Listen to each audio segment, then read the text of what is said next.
নিজের ভাবকে কখনো মানুষকে বুঝতে দিও না, নিজের ইষ্টের প্রতি প্রেমকে কখনো মানুষকে বুঝতে দিও না, তাহলে ওই প্রেম থাকে না, লুট হয়ে যায়। শাস্ত্রে 4টা জিনিসকে গোপন করেছেন, তার মধ্যে প্রথম হচ্ছে শ্রী গুরুদেব, অর্থাৎ শ্রী গুরুদেব হচ্ছেন গোপন তত্ত্ব।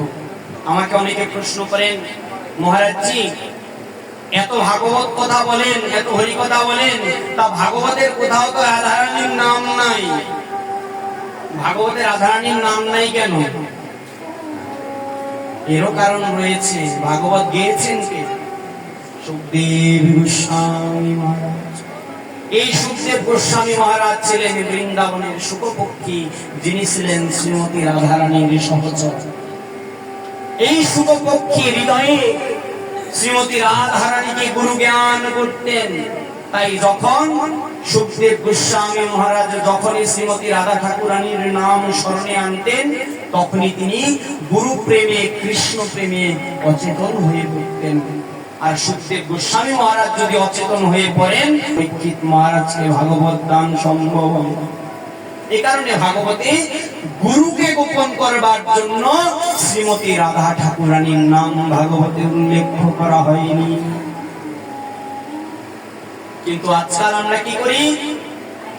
দীক্ষা গ্রহণ করে গুরুদেবের নামকে নিজের নামের সঙ্গে অ্যাডজাস্ট করে নিই।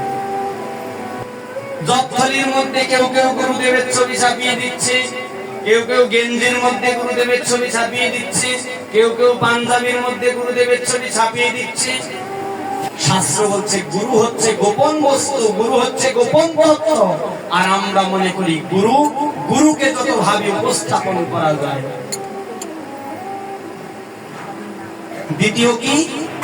দ্বিতীয় গোপন তত্ত্ব হচ্ছে আরাধ্য বিগ্রহ।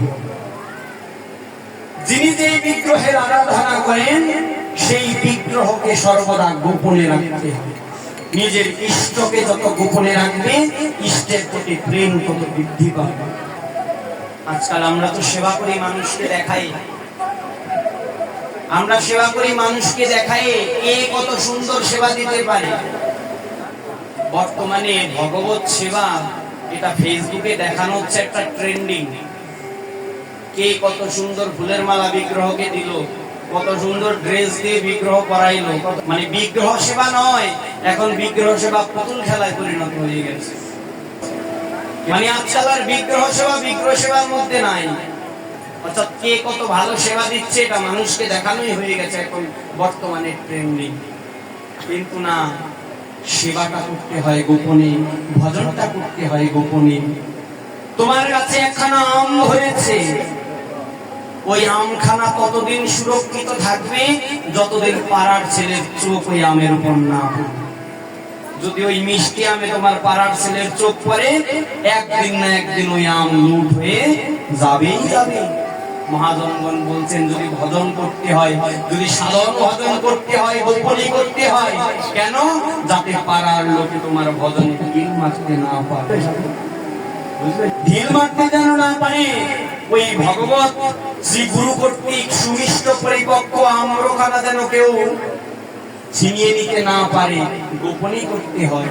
নিজের ভাবকে কখনো মানুষকে বুঝতে দিও না, নিজের ইষ্টের প্রতি প্রেমকে কখনো মানুষকে বুঝতে দিব না,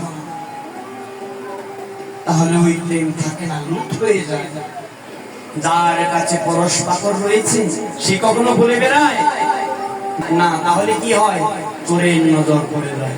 এই কারণে ওই কৃষ্ণরূপী ধন যার কাছে রয়েছে, ওই ইষ্ট ধনকে কখনো প্রচার করতে হয়, তাতে লুট হয়ে যাওয়ার সম্ভাবনা থাকে।